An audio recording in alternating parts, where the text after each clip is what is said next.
Queridos irmãos, queridas irmãs, então esse é o vídeo de número 418. Esse vai ser o último, graças a Deus. Não é, porque vó tem uma programação para o dia de sábado, né? Eu não sei que programação é essa, então. Então, 418, Encarnação dos Espíritos. Olha que Kardec vai dizer aqui agora, ó. Tomando-se a humanidade no grau mais ínfimo da escala espiritual, como se encontra entre os mais atrasados selvagens, ai, credo em cruz, né? Como se encontra entre os mais atrasados selvagens, nossa senhora, que humilhação, mas é verdade, é? Perguntar-se-á se é aí o ponto inicial da alma humana. Isso é muito importante.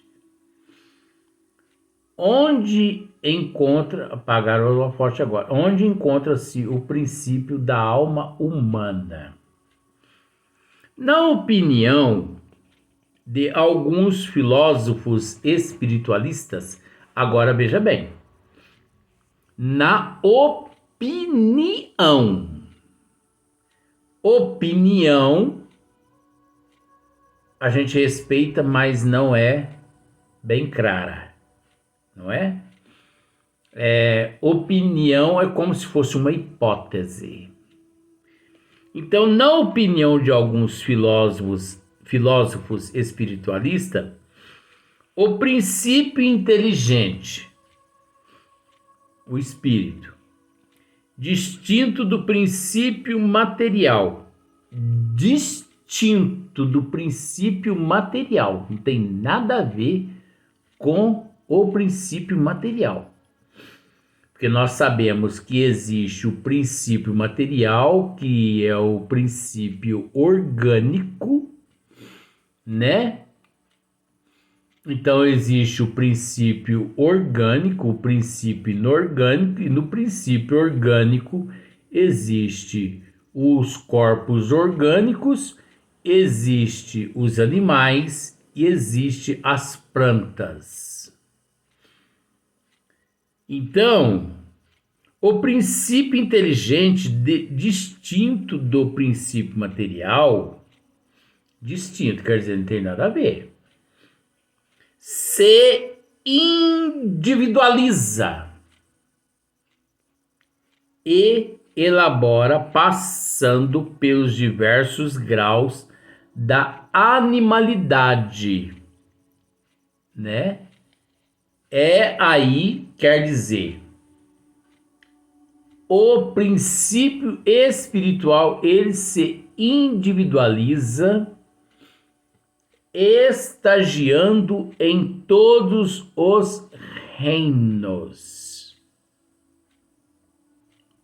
os quais ele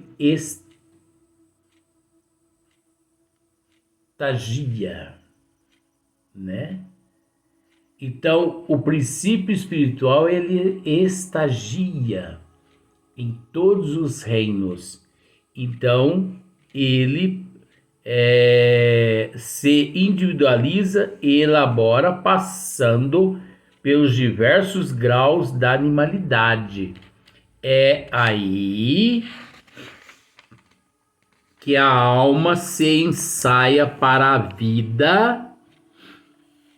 Olha só, é nesses reinos todos que a alma se ensaia para a vida e desenvolve pelo exercício suas primeiras faculdades. Então, olha só para você ver. Ensaia para a vida e desenvolve pelo exercício suas primeiras faculdades. Esse seria para ela, por assim dizer, o período de incubação. Nós temos tratado disso aqui. Isso seria para a alma um período de incubação.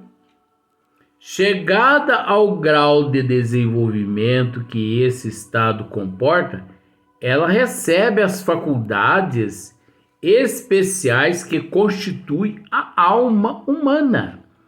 Não é que ela recebe o processo evolutivo a qual ela se encontra, ela angaria. São atributos. São atributos que, por exemplo, eu vou tentar explicar de uma forma assim mais simples para você entender. O pedreiro. O pedreiro, ele se profissionalizou. Isso é a psicologia da alma, viu? O pedreiro se profissionalizou. Então, ele muda de uma cidade para outra, só que ele não pôde levar as ferramentas com ele, porque as ferramentas eram de um outro dono. Então, ele vai para aquela outra cidade de mãos limpas. Eu gosto de explicar essas histórias, porque assim você compreende melhor. Então ele chega lá na outra cidade e pensa assim: pô,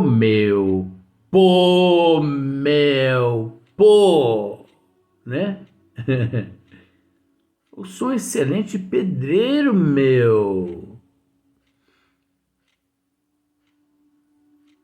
E eu tenho que executar obras. Pera lá. Se eu sei quais as ferramentas que devo usar, eu vou adquiri-las. De que forma? Fulano, vem cá. Chama alguém. Existe alguma loja de material de construção aqui? Ah, pois não, aqui, ó. Pois bem, ele entra lá. Pois não, meu vendedor. Eu queria ferramentas de pedreiro. Desculpa. Ah, é? O senhor é pedreiro? Sou. Eu só não tenho as ferramentas, mas eu sou pedreiro. Quais as ferramentas o senhor precisa? Nós temos todas. Eu preciso de todas. Então você entendeu por aí que é uma conquista. E uma vez que ele conquista, jamais ele perde. Chegado ao grau de desenvolvimento que esse estado comporta, ele recebe as faculdades especiais que constituem a alma humana. Haveria, sim, filiação espiritual do animal para o homem, como a filiação corporal. É lógico que existe essa filiação, né, espiritual do animal para o homem, como a filiação corporal. Este sistema, fundado na grande lei da unidade que preside a criação, corresponde forçoso convir à justiça e à bondade do Criador. Dá uma saída, uma finalidade, um destino aos animais. Ora, mas é lógico, né?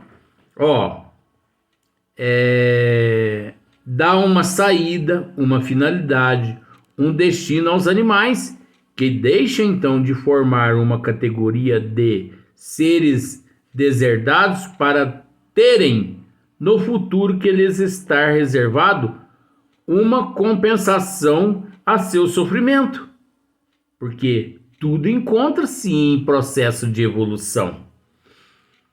Tudo encontra-se em processo de evolução. Eu já disse isso, eu vou repetir. Parece que na revista de 1868, Kardec interroga um espírito evoluído de Júpiter. E Kardec mais ou menos interroga o espírito assim: poderias dizer-me a respeito da evolução dos animais em Júpiter? O espírito disse assim: Reúnas na terra todos os seres mais evoluídos que já pisaram na terra, menos Jesus. Reúna todos os seres mais evoluídos, os maiores gênios que já pisaram na terra, inclusive Alberto Einstein, Carl Gustavo Jung, né? E muitos outros. Reúnam todos eles que um animal de Júpiter é milhares de vezes mais evoluído que todos esses seres evoluídos que já pisaram na Terra. Isso não sou eu que estou dizendo. Revista de 1868, eu só esqueço a página. Mas se você procurar, você vai achar. Conversa de Kardec com o espírito de Júpiter, né? O que constitui o homem espiritual não é a sua origem. Então, o que constitui o homem espiritual não é a sua origem.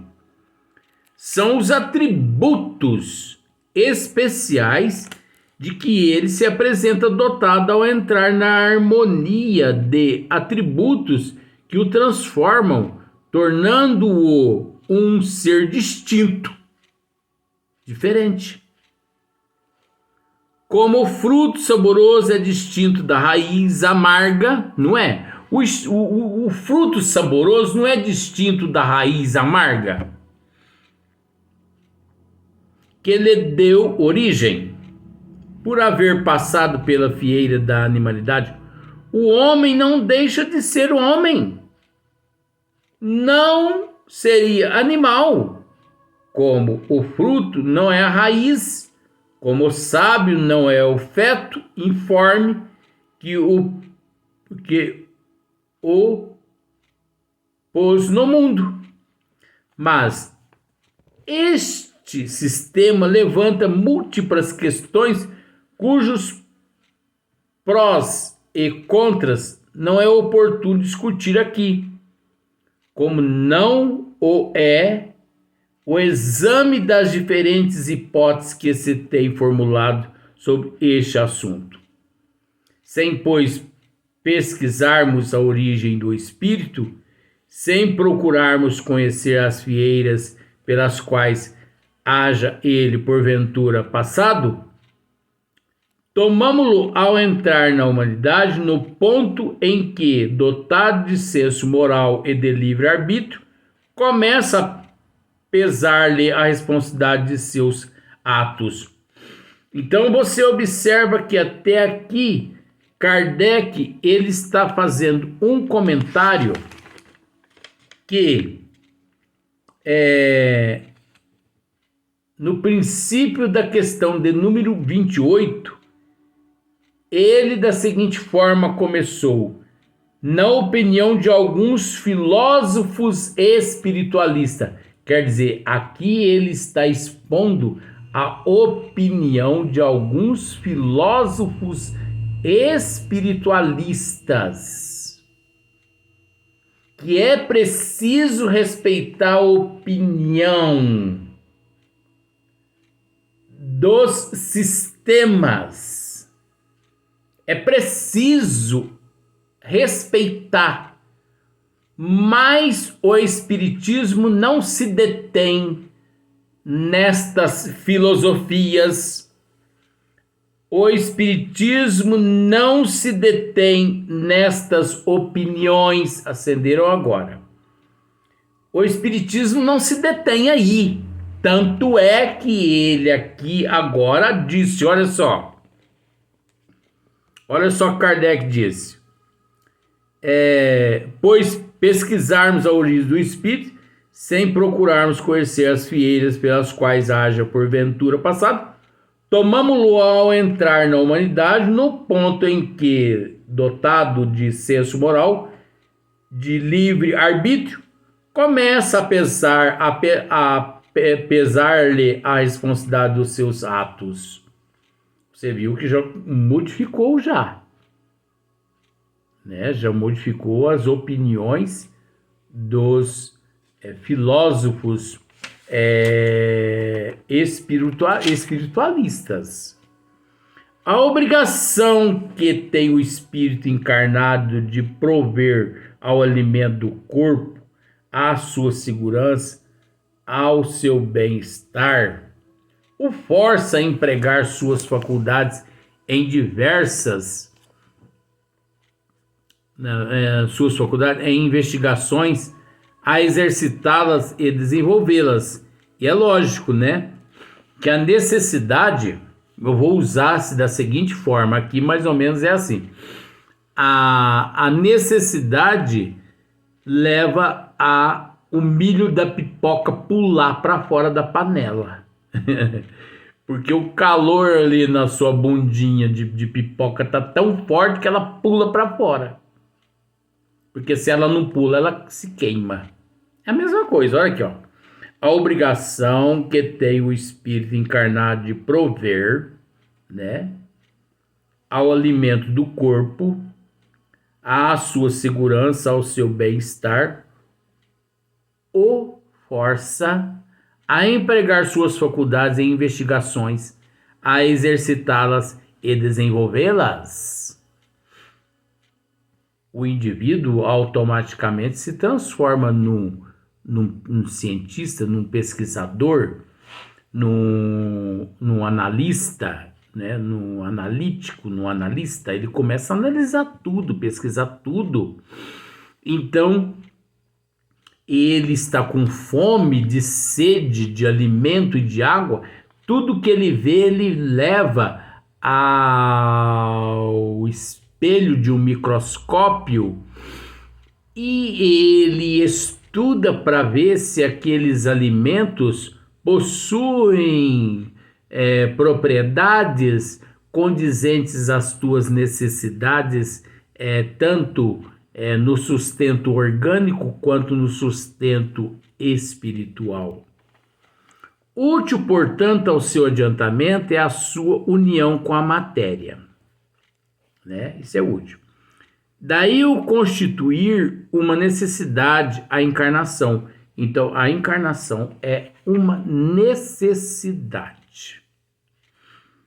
Além disso, pelo trabalho inteligente que ele executa em seu proveito sobre a matéria, auxilia a transformação e o progresso material do globo que lhe serve de habitação. É assim que, progredindo, colabora na obra do Criador, da qual se torna fator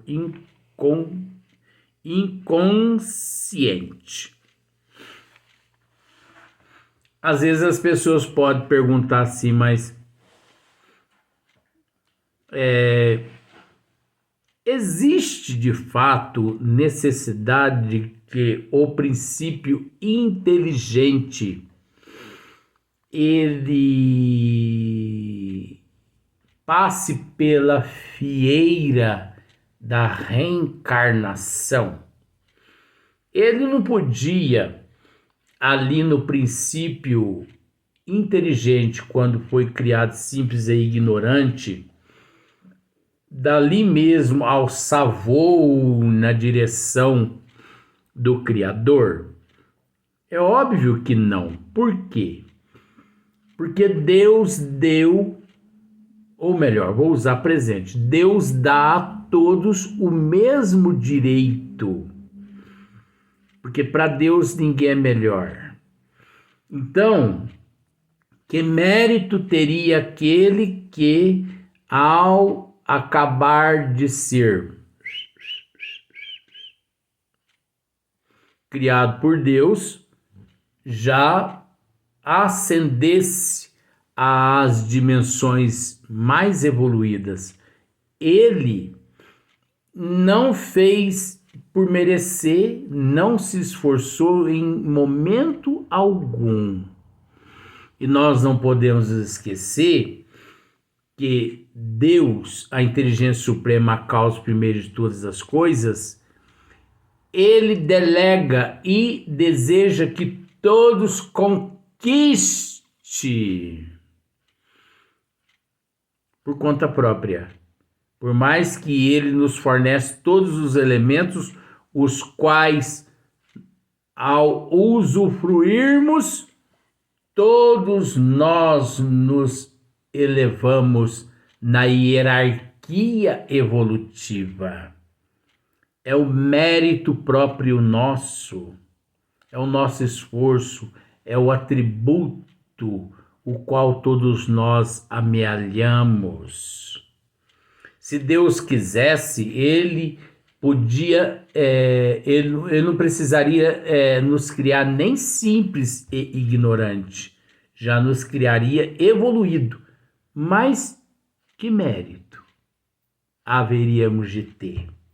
Então ele já criou-nos simples e ignorante, mas já nos condicionou meios para que pudéssemos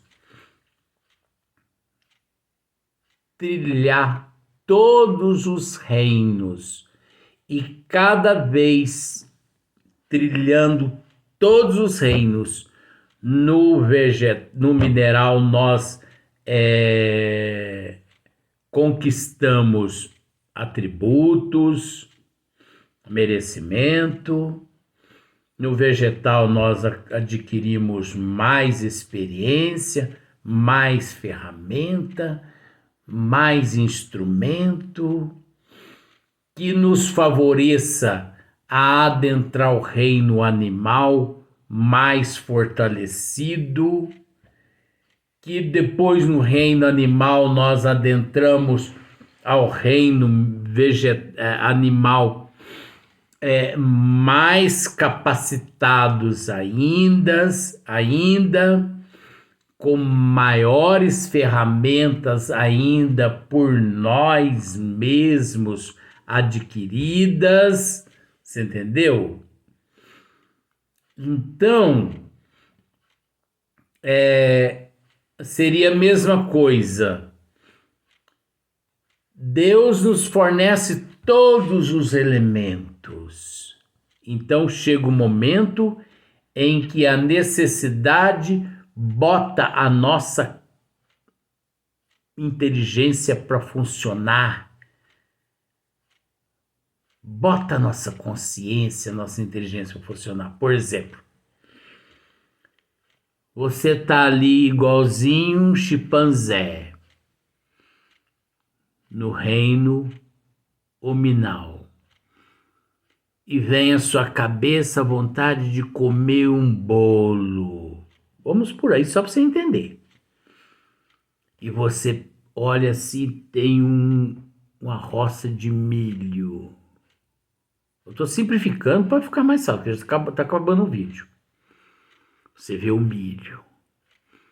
Você pensa assim, eu quero fazer um bolo. Você pega o milho e amassa ele tudo até virar pó. Você pensa assim, mas eu preciso de outros ingredientes. Você vê uma vaca no pasto. Você amarra um cipó nela e ordenha ela, tira o leite dela, mistura no meio do fubá. Você vê umas galinhas lá no terreiro, você vai lá e pega os ovos dela, põe o ovo no meio, mexe.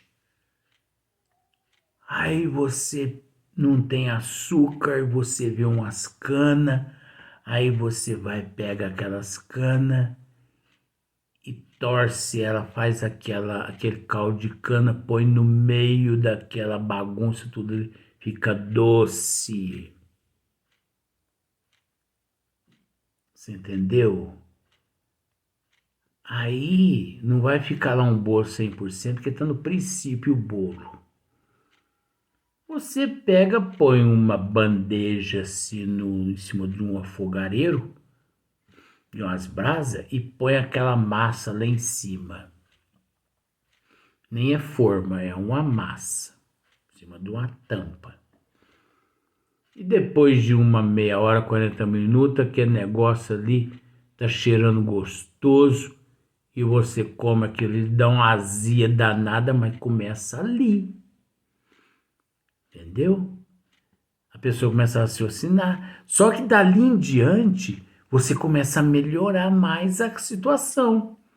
Você já procura uma jazida de sal, para pôr sal no meio, afinar mais o grão do milho, você entendeu? O açúcar, o caldo de cana, você já põe ele para poder virar